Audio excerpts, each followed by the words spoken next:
back to another edition of the Magic Latest podcast where we discuss everything Orlando Magic basketball. I'm your host, Jalon Dixon, and today we have a ton to get into. But first, remember to like, comment, and subscribe for daily Orlando Magic content. We are on the road to 1,000 subscribers and trying to become one of the biggest pages on YouTube when it comes to covering the Orlando Magic. With that being said, let's get right into today's episode, starting with an interesting podcast by the Athletics Daily Show where they were talking about potential first-time All-Stars coming into next season, and two candidates to be first-time All-Stars this next year is Franz Wagner and Desmond Bane. The statement around Desmond Bane is a simple one. The statement was that the podcast says, "I'm a big believer in the Magic. He's also going to benefit the efficiency statistics. I think that he's going to get a large amount of credit from the NBA for the improvement that I think is coming. I think their leap is legitimate contenderhood is just their leap into legitimate contenderhood is just by virtue of being one of the three best teams in the East. I think the offensive impact he's going to bring, he might not have the points per game that we're kind of used to seeing out of like All-Stars and some of the stuff, but I think high efficiency and the fact that he's a high impact player." Very straightforward. Desmond Bane's impact in terms of making him a first time All Star is all going to come down to how the Orlando Magic perform now that he's on the roster in comparison to years past. If they're a much more efficient team, if they're a significantly better 3-point shooting team, if they improve significantly in the win column, if they do better against better teams in the East and the Western Conference, particularly showing up against Western Conference teams that are going to be in the playoff picture.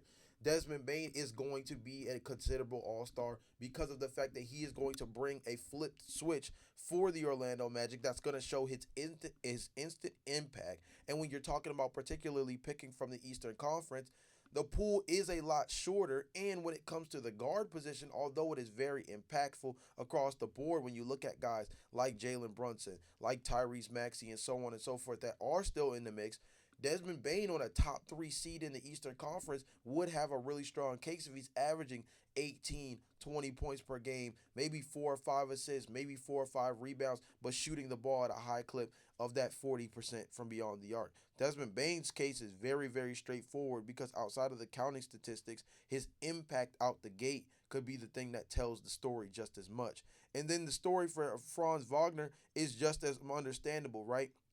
A guy who in a down year had 24, 6, and 5 across the board and stepped up in certain situations when Paulo Banchero was not on the floor. And although he would say that he had a relatively down year across the board, him coming off of Eurobasket this summer is going to be yet another chance for him to build on his game and improve as a three-point shooter. A guy who only knocked down 34% from beyond the arc last season and is kind of relatively known, even dating back to his time at Michigan, as a guy who's not an above average three-point shooter. But if he's able to expand that range, given the fact that last season he was more willing to take them at a higher rate, again, shot about 34%, but did it on nearly 6 attempts per game. If he could keep that volume, but get that percentage up to about 36%, it completely changes everything. It might sound very minuscule, 2%, but it actually changes the dynamic significantly in terms of your ability to trust him as a shooter.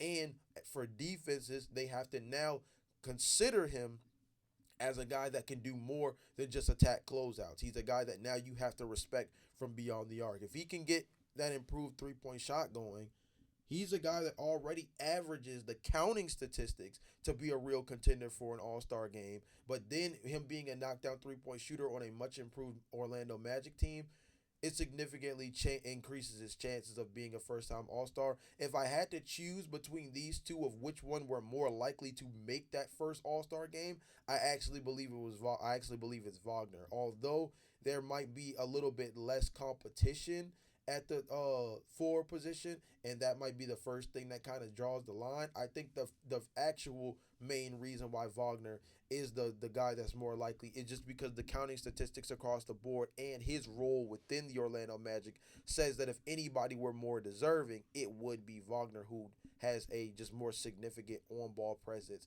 and a guy that, again, if he improves as a three-point shooter, would have the entire package as a offensive player, paired with the fact that he is one of the more solid defensive wings in the NBA. We have another offseason grade. We talked about Bleacher Report the other day. Today, we're going to talk about The Athletic, who also gave also gave the Orlando Magic an A minus, particularly focusing on the Desmond Bain trade, saying if there were any question before about how relevant the Magic were, that's settled now thanks to the team's trade for Desmond Bain and to a lesser extent the signing of Tyus Jones and the additions of the coaches. So obviously, this is one of those things where when you focus on, I mean, very similarly to what was said on Bleacher Report, he adds the Magic also reached a maximum salary extension, so on and so forth. Yeah, this is one of those things where when you look at what they have going on, the Athletic pretty much doubles down on what was said the other day. And in a real way, it actually kind of further insights the fact that this team is in a really good space right now. They are in a really good spot, and this team in particularly they've set themselves up to be really one of the better, not just Eastern Conference teams, but one of the better contenders going into next season as well, right? This is a team that across the board has built themselves up to be able to solve all their real problems across the board, and it really just comes down to their production on the floor. I'm not going to go too much deeper into this one because we've talked about offseason grades before. ESPN recently gave the Orlando Magic an A minus. The Athletic now is giving them an A minus. I believe Sports Illustrated did a rundown and they gave them like a B plus or like a flat A. So I don't want to keep bogging down the offseason grades given the fact that a lot of their reasonings are very, very similar to one another. But in this case, just another sign that with what the Orlando Magic had available, they were able to get a lot accomplished and address some of their biggest issues. Let's get to something different though from a ranking perspective. Talking about Hoops Hype, who recently did their top 26 point guard rankings, and both Orlando Magic lead guards being the newly acquired Tyus Jones and Jalen Suggs, both were ranked in the top 26. Now remember, this is a top 26 top 26 ranking, but again, you have to factor in now that they're not just taking into consideration starting point guard. They're taking into consideration all guards across the all point guards across the board, and that's you know that's about 60. If you go across all 30 teams, starting point guard and your initial backup, that's 60 point guards, and the Orlando Magic have two of the top 26 in that listing. More particularly, Tyus Jones was ranked at number 26, saying Tyus Jones has been playing in a similar style for years in the sense that Jones is well liked by analytics while playing in a safe manner. Jones had a fantastic opportunity to make a big leap up this list last season, tasked with the important job of being the starting point guard for the Phoenix Suns team with the huge expectations. Jones disappointed a bit in the role, however, showing instead that he truly might just be better off as a backup, at least if the team he's playing for has championship expectations. Now, having joined a strong Orlando Magic team, Jones will get a chance to play his best role as a heady reserve with good spot up 3-point shooting and some off the dribble mid range shooting. So, very, very simple. Very, very simple. Number 26 point guard, easily one of the best, if not the best, backup point guard in the league. Then Jalen Suggs, he was ranked at number 18. They say if he's back to his pre-injury self, the Orlando Magic will be thrilled as Suggs is one of the best backcourt defenders in the league and a solid scorer thanks to his full court speed and finishing around the basket. Suggs' game isn't the smoothest when it comes to off the dribble shooting or spot up shooting for that matter, but he's a plus when he's on the court thanks to his slashing and offensive and defensive aptitude. The article goes on to finish by saying point guards for the Magic won't be the traditional positional archetype since forwards Paulo Banchero and Franz Wagner will have the ball in their hands often. However, the usage rate was far too high last season. Banchero and Wagner were used in 64.5% of the plays, and that needs to change somehow. With Suggs back and Jones incorporated, the Magic may have solved their problem. Again, very important to touch on this guard depth that they have, particularly Suggs and Jones in this conversation. Reducing the on-ball reps of Paulo Banchero and Franz Wagner changes the versatility within the offense, now allowing for more off the catch opportunities, more quick decisions where they're able to get the ball in their hands and instantly make a play. In the case of Balo Bankero, I've said on this podcast, I like him best when he's a guy who off the catch makes a quick decision to either fire the trigger from mid range or become a driver and force guys to either foul him or put themselves in position to let him get to the basket at a high rate, right? Same thing with Franz Wagner. I think he's a guy that I think if he can improve as a three-point shooter off the catch, he's going to become much, much more dangerous because he's already so lethal as a slasher both on and off ball. Jones and Suggs open up that a lot. Again, if you go back to even what was said in that first segment about Desmond Bain, Tyus Jones can be looped into this very similarly as well. Very favorable to the analytics, and that's something that the Orlando Magic have not been. Outside of what their defensive metrics are from an offensive perspective, they are nowhere close to analytical darlings. And don't get me wrong, you should not play your game within trying to fit an analytical scheme, but particularly from an efficiency perspective, that's the biggest thing that has hurt this Orlando Magic team is when you look again, that's not an overstatement of saying that it was Paulo Banchero, Franz Wagner, hero ball, as I said last episode.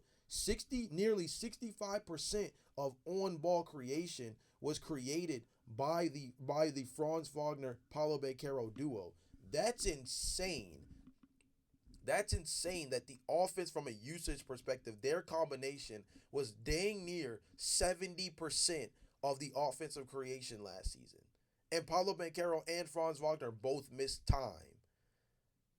Guys like Jalen Suggs and Tyus Jones help slow down the game. You add Desmond Bain into this as well, I would say.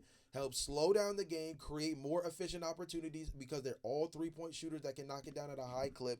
And they're all guys that, although you're not going to ask them to be Kyrie Irving or Darius Garland or LaMelo Ball from a ball handling standpoint, they are all guys that can do the right things and make the right decisions with the ball to create open opportunities, knock down open shots, and create enough space to now force the defense to vacuum away from the paint, which opens up so much for guys that are very dangerous around the rim, like Paulo, like Franz. I would even give guys credit like Wendell Carter Jr. when it comes to the idea of being able to finish around the rim at a high rate, especially when you have so much more floor spacing than those two guys are used to. So this is going to be a very important season for Jones and Suggs, particularly Suggs, who I think without his on-ball creation being significantly high for this team, his defensive acumen and his ability to space the floor around Paulo and Franz Wagner becomes that much more important because he can be a high-level defender all he wants to, but if he does not create easier opportunities offensively for these two guys, that will be the situation where guys like Desmond Bain may need another offensive partner to help really open this thing up. Going back to our episode the other day about maybe going after a guy like Jamal Murray, would it be admitting defeat on the fact that Desmond Bain might not be raising the ships when it comes to the offensive efficiency of this team as much as they would have hoped? Yes, but it also will be doubling down on one of their biggest areas of need, which is improving the offense because even with Jalen Suggs off the floor last season, this team still finished as a top 10 defense. Goes to show you that their philosophy from Coach Jamal Mosley says that they're going to be a defensive-minded team regardless of who their talent is. If Jalen Suggs cannot be an efficient three-point shooter and a guy who makes people pay as a slasher, we already know he's an all-NBA caliber defender. I'm not really worried about that. But offensively, if he cannot be that guy that they need them to be, which is a knockdown three-point shooter and a guy who forces defense to close out on him, they will have to look for somebody who can bring that kind of offensive firepower next to Desmond Bain. I think Jalen Suggs is up to the task. I personally believe that Jalen Suggs has the ability to be an all-NBA caliber defender again this season, and then while adding in a 39 to 40% three ball on this version of the Orlando Magic, has him as a guy who could be a really, really special candidate as a most improved player next year. I think that Jalen Suggs is a guy that might need to be watched because if he does play a full season or at least enough to be eligible, I think he's going to be a dude that's in the running for MIP because I think that he's going to be a dude who the game on the floor is going to show he's just a much more sound basketball player this go around.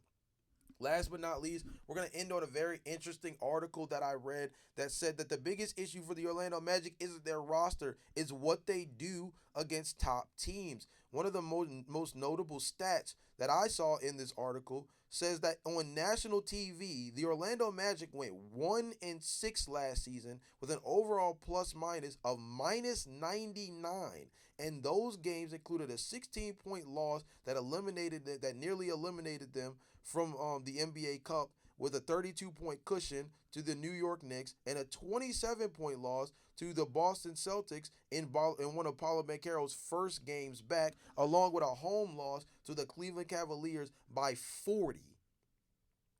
By 40. Their lone win was a road win against the Cleveland Cavaliers on ABC. So there's a combination of issues there. The Orlando Magic are going to be on national TV more than 7 times this year, number one. But number two, they also need to be able to perform against the top teams in the league. Those two things kind of go in conjunction because usually if they're going to be on national TV, they're going to be against some of the better teams in the East and the West. This is an Orlando Magic team that has to be able to produce against the best teams in the East and particularly the East. And this is the team that now has to rise to the occasion as a team that, despite being still relatively young, is now playing for a lot more than just being the scrappy team that puts people on notice that you have to be careful about seeing them in the first round. This is a team that's going to get anywhere between 15 to 25 national games, and they're already being featured as one of the big teams. The big teams being shown off in the European space. Again, we talked about that a few podcasts ago of them playing against the Memphis Grizzlies 2 times back-to-back in Europe. This Orlando Magic team is about to get a lot more press play. A lot more press play. Don't get me wrong. I've joked a lot about a lot of analysts joining the Orlando Magic bandwagon over the course of the summer. Yes, it's not just gonna be analysts though. National TV ratings are going to gravitate towards wanting to build up a team like this, particularly when there's not too many teams in the Eastern Conference that are super marketable right now outside of a singular player or two. The Orlando Magic are going to be one of the main competitions, one of the main competing teams in the Eastern Conference for a run at the championship. And so that's going to reflect in their national television schedule. And I believe that, again, they're going to be somewhere between 15 and 25 nationally televised games, not 7, which means there's going to be a lot of opportunity for the Orlando Magic to show who they are against some of the better teams both in the East and the Western Conference. This is going to be the biggest thing. And I think this article touches on this in a real big way. It says, it is these kinds of high-profile losses that prove the Magic needed more than cosmetic changes if they wanted to compete for the title and not just be merely a playoff team. That is what the Orlando attacked this offseason, acquiring Desmond Bane and Tyus Jones. But the Magic look on paper like a contending team. They are going to get into the spotlight more. Again, this is a team that now is going to be under the gun. This is a team that now the national media has caught wind of. This is a team that now, against the top competition, is going to be scaled against them in a way of the way you play against these teams in the regular season is going to be a litmus test for how we feel you will fare in a playoff setting. And now we're going to get a lot more doses than just 7 games of it to see what the Orlando Magic are made of.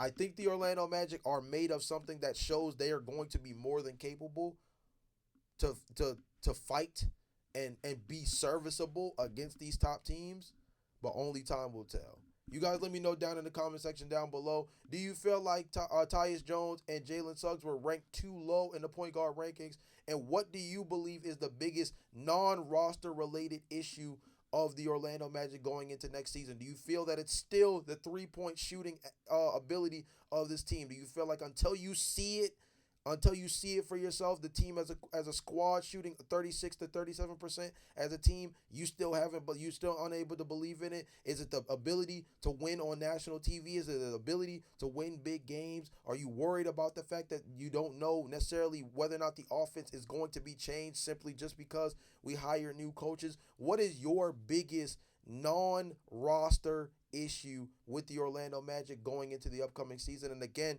give me your thoughts on where you think that Tyus Jones and Jalen Suggs should have been ranked on the point guard rankings. Again, Jones was ranked at 26, Suggs was ranked at 18. With that all being said, this has been another edition of the Magic Latest podcast, and we will see you again tomorrow for more updates. Peace.